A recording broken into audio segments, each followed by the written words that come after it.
doing everything they talk about. You know I'm everything a boss about. Not putting work and gotta toss them out. I'm really biting, they just barking out. I'm really riding, they just parking now. Hit street, what to talk about. See the big H when I'm walking out.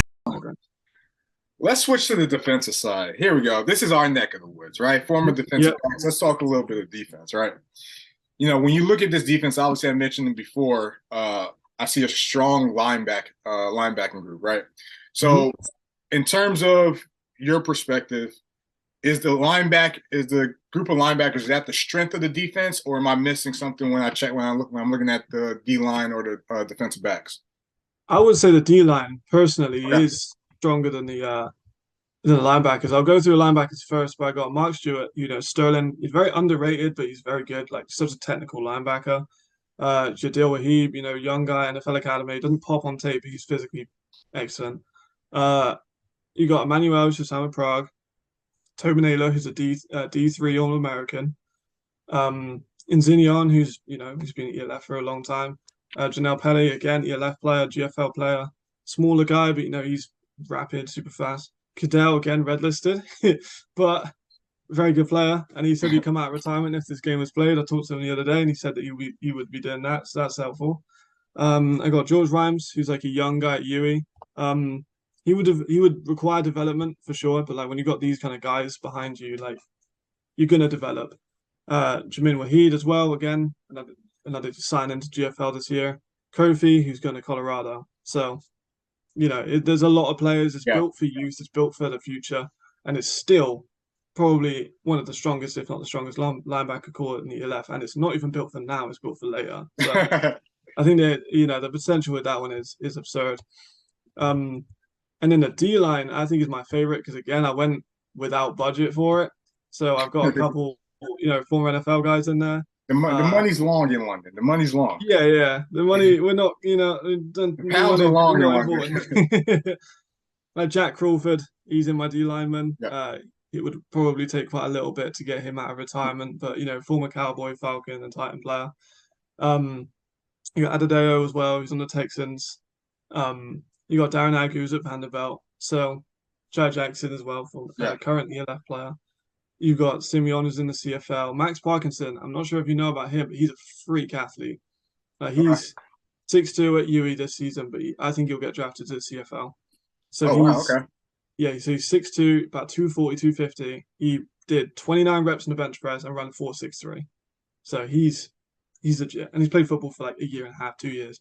So fundamentally, he's still got some work to go, but he's definitely one of the best, athletes. And if again, same thing as Kofi, if he's got these guys behind him, then he's good.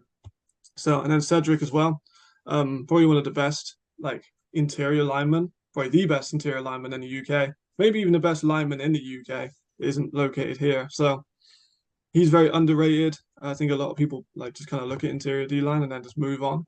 But he's so strong and just bulky, and he just fills the A gap, and nothing's going to get past him. I think that he will be such a key point in stopping that run. Dope. Well, all right. So as we look at this defense, all right, simple question here: would this defense be more fitted to stop the run or defend the pass? I think it would be more on a run. I have such a depth D line and such a great super group of players that they're not really going to have time to pass if I'm sending 6 or 7 at them every time. And the DBs again, they're good enough, and well, I say good enough, they're fantastic. Eddie's a CFL invitee. I've got Adelola who's on the on the Jags. So I've got depth all there. Chad as well, another player who's invited to the IPP and in the ELF. So I think although it is a run-first team, it can definitely defend a pass. And if I'm just sitting in a cover 2 and I'm sending, 6 or 7 players and then just got the, shallow corners and then just safeties just play wherever you want, I'm good. You don't need to worry about the pass. So with the speed of linebacker as well, I can literally just send a Mike at the middle and then send 2 outside rushes because I got players that can rush like Jai, who's more of a rush player in my opinion. It'll allow you to chill in base coverage for a little bit. Exactly. So I can chill in base. I've got such a good and depthful D line that every third down, just take him in 3rd and 10, because I can't get anything on the first 2 runs. I'm just going to rush the passer, so I get the run stopping guys out, get some guys in that can they can rush the passer. So yeah, I'm super happy with the D line. I think that's my favorite part of the team. So I Yeah. think that it is favored towards the run, but I think that Dale, Simeon, Jack Crawford, obviously, they're just going to be all over. And Zinion was like I think he was very high up for tackles last season Uh-huh. for Berlin. He got over 100 and something. So he would be He's my now with middle. Paris now, I think. Is he? Jeez, that's kind of I think crazy. so. I missed out on that one. But yeah, so I'll be taking all those players off. I got players like Glenn on my team, so I'm Yeah. just taking all of them, buying out the contracts with my unlimited payroll. Yeah, So right. The unlimited pounds. And keep in mind when we're doing these are all homegrown talent that are currently playing elsewhere, but will qualify to be homegrowns for the London football team that we're building. yeah, And so you mentioned it before when we're talking imports. You mentioned one of the guys you probably go after probably like a Malik Stanley type guy, at least that receiver. Who else? What other imports or what positions would you address with the American import slot? And who are some potential guys you would have your eye on? I Offense and think defense. yeah. So I think QB would be my main focus. I think none of the teams have a non-American, non-Canadian QB. So I think that would be the first thing I'd look at. Had a couple guys like Brian Lewick from Michigan State, and then Drew Anderson played in the CFL last season in 2021, but didn't get any play time. Those big kind of experienced QBs that were undrafted, spent a bit of time on practice squads, and then have kind of come out and maybe not played in a while.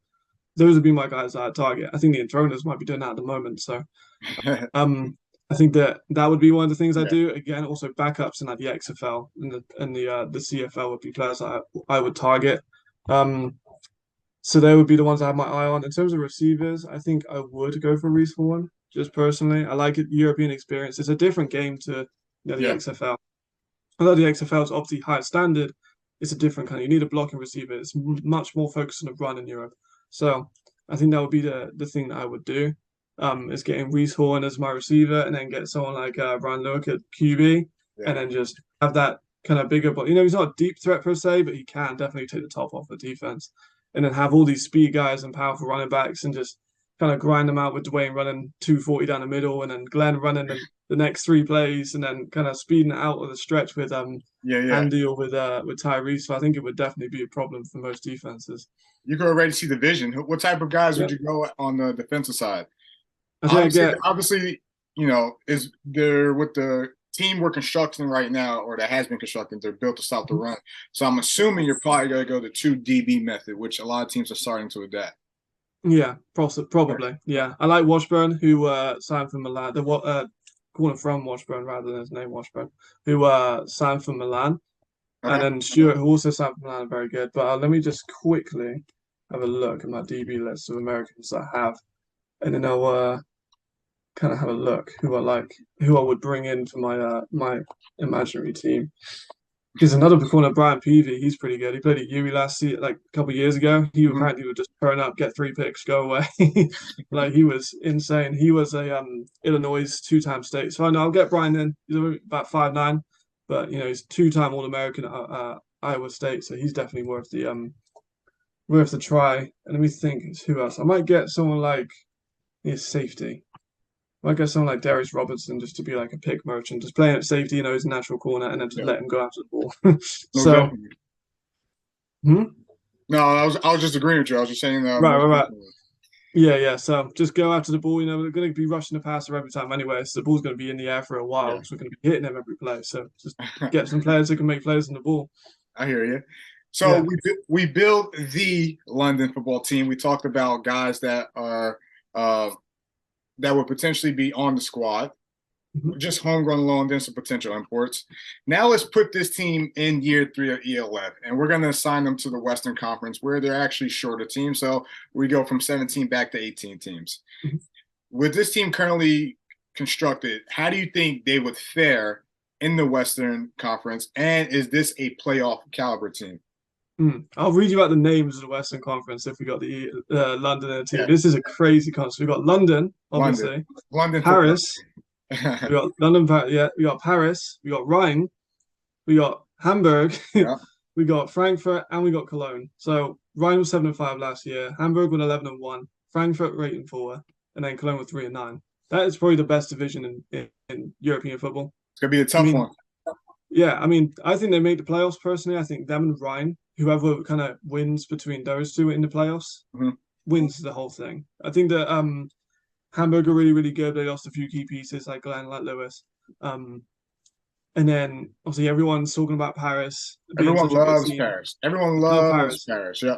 I like Paris too, but I'm not saying I think they're probably they're top 5, but they're not one. But yeah, I think that whoever wins that conference wins the whole thing. But the difficult thing would be because there's only a certain amount of playoff spots, and teams are going to be playing it like Paris versus London or Paris versus Ryan or Ryan versus London. Some of those teams are going to miss out on playoffs. Yeah. So we could potentially see Ryan and London go through, but then Paris and Hamburg not even make playoffs. It just makes the end of it's just gonna make the end of the season that much more interesting as people are battling for these spots. And I'm excited for this year. I think there's gonna be more parity in the middle and at the top this year than there was last year. And again, it's gonna make for more than just 3 or 4 teams fighting for those spots. And I'm happy that they actually extended the playoffs with more playoff positions. So yeah, me too. Last question, my friend. The league wants to get to 24 teams in 15 different, nations, right? When it's all said and done, all right, and we're at the peak and we get our first full season, full ELF, all 24 teams when it's all said and done. All right. Do we have a team in London? I think we do. But I think let me ask you this. What's it going to take to get a team in London? As in budget-wise, or in like just in general? What do you think would be the biggest obstacle to get a team in London? Is it getting investors? Is it having investors? Okay. Yeah, I think it's investors. I think that a lot of teams, I think Ryan was like the only team that made a profit last year. So I think that we need someone who's able to be in the red for a couple of years, to try and see the league develop and go into the green. So I think investors is the main one. And infrastructure. We need the training facilities. We need this and we need that. And we need this, and that's got to come from somewhere. That's got to come from someone. So I think investors are the main thing. And then, but I think I've heard from, this is allegedly, I don't want to get sued by London. So allegedly, Warriors have applied. Yeah, allegedly, the Warriors have applied for it. London Warriors, who are one of the biggest teams in the UK, but they might not. They might keep the London Monarchs name. They might just be called the London Warriors. They might merge with the Blitz and the Exiles and the Olympians who are in the London area too. So, these teams could come together and make the London Monarchs. The London Warriors might just be going alone and try and make their own funding. Apparently, they might have someone in. So it's all just rumors and allegedlys at the moment. But I've heard that they've tried and they might be getting in at some point in the next few years. Matt, are we getting a team in London? Yes. On May 19th, are we getting a team in London? I'm not sure if it's this year, but I think we will in the next 3 years. 3 years we'll have a team.